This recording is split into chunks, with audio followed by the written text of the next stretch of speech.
Today we are doing a favorites tag. That's right. We were tagged by one of our favorite ladies, yes. Miriam, who is Lines and Life on Twitter, and who has a wonderful blog that you guys should go and check her out on Twitter and read her blog, because she's pretty awesome. So we have decided to break it into our individual favorites. That's right. And our joint favorites. Our shared favorites, because my stack's kind of big, so I'm going to kind of try and be fast about it. So this is a recent favorite, and that is, as everyone has seen 800 million times, by Grand Central Tears, and I sat down and wept. I really like how the writing style changes and evolves, and how she starts off using a lot of nature imagery and things like that, and by the end she's talking about the city and the city closing in on her. But I also just like the feeling, you know, like this hopelessness in the book that I really identify with. And I don't talk about that very often on our videos about the feelings of books, because I don't like to give too much away, but the feeling of this book is something that's really stuck with me, and I think about it almost every day. And that's how something gets determined a favorite for me, is how much have I thought about it after I read it. Even if I think it's amazing, it doesn't mean it's a favorite because it never stuck with me. And this hasn't really left my brain since I started it, so it's become a favorite. Another favorite, and another book that sat with me for a very long time. What is it? The Penguin, Dorothy Parker? Portable Dorothy Parker. Her writing style is absolutely phenomenal. It is. And that's what really draws me to her and makes me love her as a writer. I love how stark she is. I love how blunt and unforgiving. She fast became one of my favorites. Another Lost Generation writer. Yes. The selected poetry of Edna St. Vincent Millay. She came along for me at a time that I needed her. I was 25 and heartbroken, and she was just exactly what I needed to read at that exact time. And she's quite romantic, but she's also quite dark. I also just like her story of being so young and becoming such like a literary prodigy. Yeah. I don't know. I find her in general really interesting. Next one is Ray Bradbury's Fahrenheit 451. It's kind of a tie between this and 1984. I picked this for this particular video, but they are tied for me in that these books marked the shift for me towards being a thinking reader and not just a reader anymore. You know, like I've been reading proper novels since about grade 5, grade 6, but before then it had been like Anne of Green Gables and Lord of the Rings and those sort of trilogies and series where I wasn't, and Little Women, you know, like I wasn't really thinking. I just wanted to read. And then I read Fahrenheit 451, Animal Farm, and 1984, and everything kind of shifted for me at that point, in that you know, I became a lot more into sci-fi and dystopian fiction, and it, you know, I really kind of settled into like my political and class views upon reading these books. Next one, Paradise by Toni Morrison. There are not many books that I have read that have affected me on an emotional level, in that like I actually, like, my heart feels something. You know, I can say that, you know, I'm impacted, and it's made me learn, and it's made me see language in a different way, but it's not often that like the characters in the story come out of the book and make me feel something, and that's what this book did. Next one, Great Jones Street by Don DeLillo. This was another one that came along at exactly the right time for me. I was getting really, really into 60s rock and roll and 60s culture, and I read this. It kind of stuck with me, and it's kind of one of those books where I can't say it impacted me as a person or it changed me socially or anything. It just was a very good read. I just enjoyed reading it, and I think about it a lot from that perspective. I like the feeling, I like the play with language. It's just a good book, and it's one that I really love, and I recommend it to a lot of people because it is just a good read. The next one is Just Kids by Patti Smith. I've talked about everybody about this book. All that I mention it constantly. You mention Patti Smith constantly.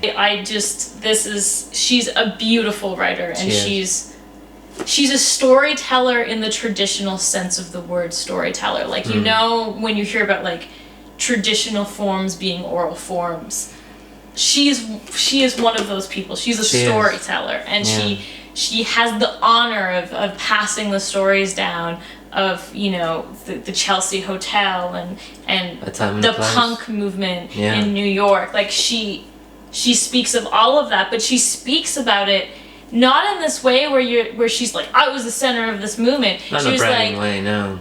I was part of this world. I was a small piece of this world at a time, and this is how it made me feel. And this is what was going on with me, and this is what I was listening to, and this is what I was eating, and this is what I was smelling, and this is what my world looked like in a small piece of this much bigger world. Like, she understands her place and names her place in this very small way, but also touches on this much bigger world. And it's beautiful, and I love this book, and I've read it twice already, and I'm feeling a hankering to read it again. Third time, Yeah, I love it. Another memoir that I absolutely love is Annie Leibovitz's memoir, At Work, and it's so beautiful. I don't know if you can see it, it's a beautiful fucking book. It's full of photographs, of course. And I'm a photographer. Maybe it's a me thing. I don't know, but it really impacted how I thought about taking photographs and telling a story with a photograph, and who's the person making the art, and all those things. And it came along when I was deciding what I wanted to do with photography, and it really impacted me that way. So from an artistic level, this book is always influencing me, and I'm always thinking about it. The next one is Albertine Sarrazin, Astragal, which we have done a review video for. Next one is No One Belongs Here More Than You, Stories by Miranda July. I absolutely love this collection. It's a good one. I love her style. Yeah. I love her subject matter. I love her. I love the world that she creates. My next one, and it's like the second last, so bear with me, is another title and author that gets a lot of play. That's true. On this channel, and that is Jeanette Winterson, and my favorite book of hers is Sex and the Cherry.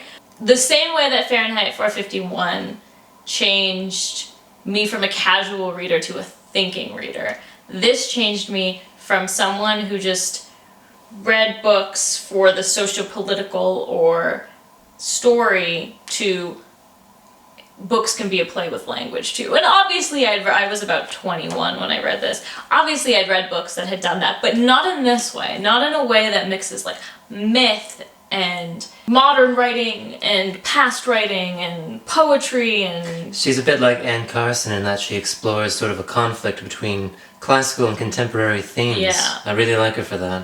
And yeah, it just really showed me a totally different writing style that I'd never really been interested before, but I loved it, and I love this book. And she has a collection of essays that I also love, which was like a tie-up between which ones I would talk about. And she talks about how she's a lover of literature, and how she's an avid collector of books, and how she just loves books. And I feel like if you love books, you can't not love her. Yes. Because you can see her love of language as she's writing. So I don't know if it's because I love her writing, or she just loves books the same way that I love books, and that's why I love this so much. But either way, I think her writing is just incredible. Another lover of play with language and books and everything. I don't know. I think that Foer, Everything's Illuminated, I think Foer is just this wonderful human. Yeah. I think that his stories are so dark, but they never stay that way. And this is probably the happiest book in this entire collection, to be honest. Probably. I'm ending on a high note. I love Foer so much. I'm not going to say Everything is Illuminated is my favorite, because it's not.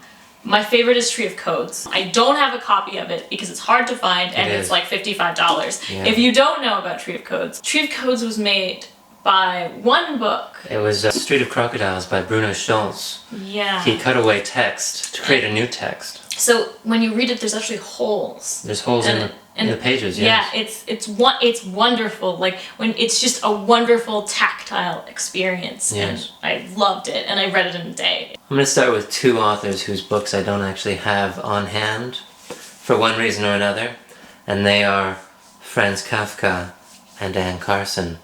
They're two of my favorite writers. I do own books of theirs, I just don't have them on hand. And I can't say enough good things about them. But what's your favorite works of theirs? Yeah, also look up the short stories of Kafka, obviously, and Autobiography of Red by Anne Carson. They're both just incredible. Why? Kafka just presents sort of a psychological landscape that I really relate to. And I can't really say what it is about Anne Carson, aside from the fact that she explores poetry in a very... it's very academic, but it's very playful, you know? She's experimenting with form in such a way that it just takes her poetry to another level. And for that reason, she is my favorite poet right now. I think she's incredible. And she's come at the right time because I'm reading a lot of poetry right now, and I tried to read her years ago, actually, and it just didn't catch on, you know? I couldn't get into her for some reason. But now that I am reading a lot of poetry, I've just, like a fish to water, you know, I've gone to her.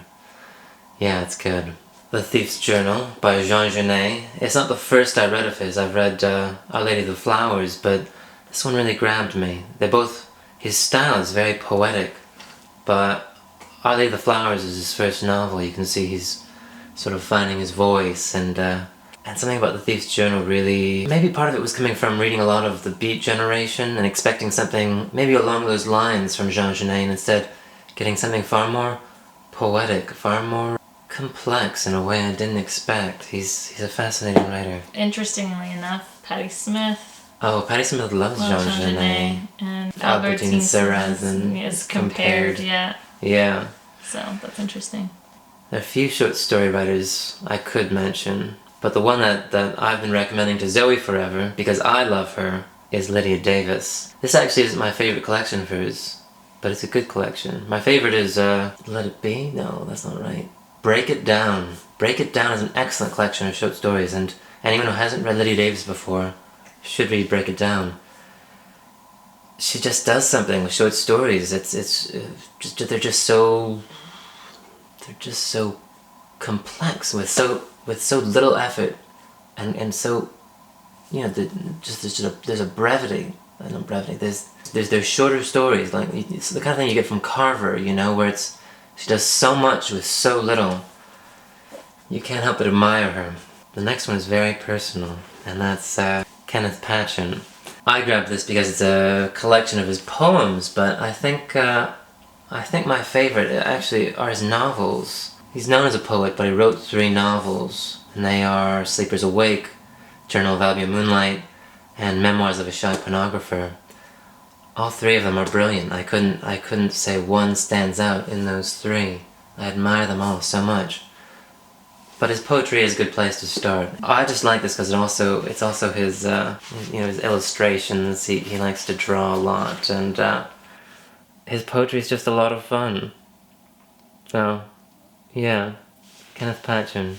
My next favorite is Great Expectations by Kathy Acker, not to be confused with the Great Expectations by Charles Dickens. She, I guess it's worth explaining that she's an author who likes to play with the idea of plagiarism and what's original. It's definitely a preoccupation of hers. Yeah, and Burroughs too, who's quoted on the cover. Anyway, I've mentioned it before. It was part of my currently reading, but yeah, it got pushed to the back. They fell off, yeah. Not because it's not good. It's because it's too good. It's too good, yes. Yeah, it's too good. When did I discover Kathy Acker? I can't say now. I was reading a lot of transgressive writers, you know, people like Dennis Cooper and Chuck Palahniuk. And she's the only one who really stuck from that group of writers that I was reading at the time. That's because she does so much more than those other writers. It's not just transgressive, it's experimental, and she has a theoretical background that I can really relate to, you know? People like Brecht and Artaud. Just a lot of interesting ideas she's playing with that I found very influential, I guess. My next favorite is Dream Story by Arthur Schnitzler, which many will know as the inspiration for Eyes Wide Shut. also one that I've had on my currently reading. Another one that fell off. Yeah, you can see all my little marks in all my books. Those are your dog ears, yeah. It's just an incredible novella. I absolutely love it. It's quite close to the film. It is. The film is very faithful. Which is why I have trouble getting through it, because I've seen the film so many times, and I love it, but I find it's very close. It can be hard. That's part of the reason I like to read a book before I see the film. I don't know, it began a preoccupation with an era, you know? After reading Dream Story, I've been very interested in this era around the First and Second World War. Not the wars, but the climate in Europe around the wars, specifically between the wars. It's very interesting. This is where it started. Now on to our shared favorites. Yeah. Okay, I'll start because you introduced me to this. J.D. Salinger. Yes, I introduced Zoe to Salinger. And the book of his that we both connect with the most is 9 Stories. It's an excellent collection. Your favorite is Perfect Day for a Banana Fish, is it not? I don't know. I think mine is Teddy. Yours is definitely Teddy, but I have a harder time choosing my favorite story. They're all so good. The next one, I don't know if I'd say this book in particular is my favorite. I put that there because we both love Susan Sontag. I just really love Susan Sontag, like everything. Like there's not been one thing I've read that I haven't loved, so. I just put that in as kind of a placeholder for everything. Yeah, everything Susan Sontag, we should just have her face. Just her face, yeah. I love her style, she's never holds back. No. I love that about her. This is both of us, so. And we both love Joan Didion. Yeah, we both love Joan Didion. He's more on the play it as it lays. More on the fiction side. I love her nonfiction. Yeah. A lot. Slouching Towards Bethlehem is amazing. I actually didn't know you had this. I might want to borrow it from you.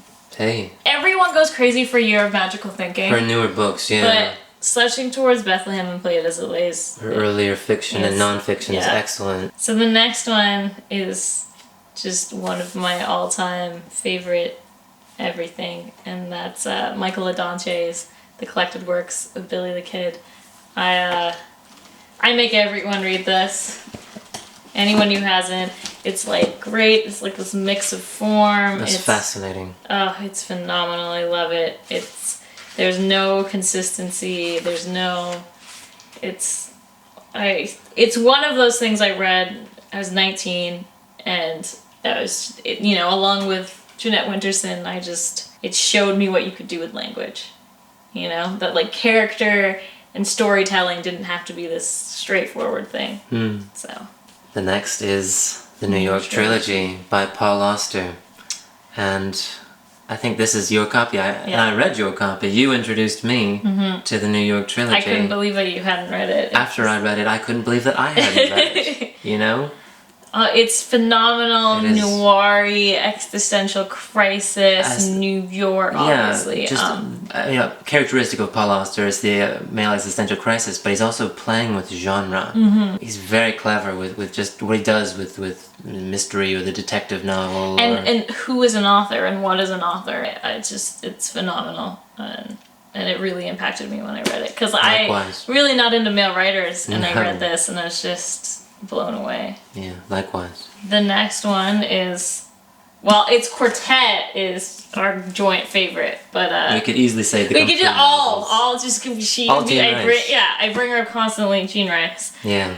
I mean, I feel like there's a little bit of a theme in that we both seem to really like these like 1920s set kind of lost generation. There's a lot of focus on the early 20th century. Yeah, no question. I don't think that's it. Her stark writing style and her subject matter, just she brings me into like this world. She has a world. It's miserable. It is a miserable world, yes. But I love her, and he loves her. I do. I love her. The last one is Perfume by Patrick Susskind. We brought it up in our Halloween recommendation. Yes, we did. It's a good Halloween book. But you introduced me to this, and I couldn't believe that I hadn't heard of it. It is very unlike everything else we've talked about. It's the odd one out. It's sort of a historical fiction. Which we're not big on. Not at all, no. But it really stands apart. Yeah, the writing is just... It's quite disturbing and sensory without over-describing. It is, yeah. Yeah, it It's seems quite like a prerequisite It's for a remarkable us. feat, you know, Yeah. that it is so sensory, you know, it's just so visceral, and because it is so preoccupied with smell, as the title would suggest. You know, like a book about a murderer who's trying to you know, conduct the perfect scent. Yes. It's a book. That's amazing, and it does it really well, and it's quite incredible. Don't watch the film. No, skip the film. Just read the book. And we Just said the that book, in our Halloween video. I think we did. We must But have. I'm gonna say it again. Don't watch the film. Yeah, as a caution. Read the book. Yeah. And that's it. And that's it. Those are are our favorites. So That's it. let us know what you think, you feel. What do you feel about our favorites? Ask us if you want to know more about any of these titles, We will because talk your ear off about any of them. we've sort of had to just go through them as quickly as possible. All right. Well, that's it. That's it. All right. Bye, everyone. Bye.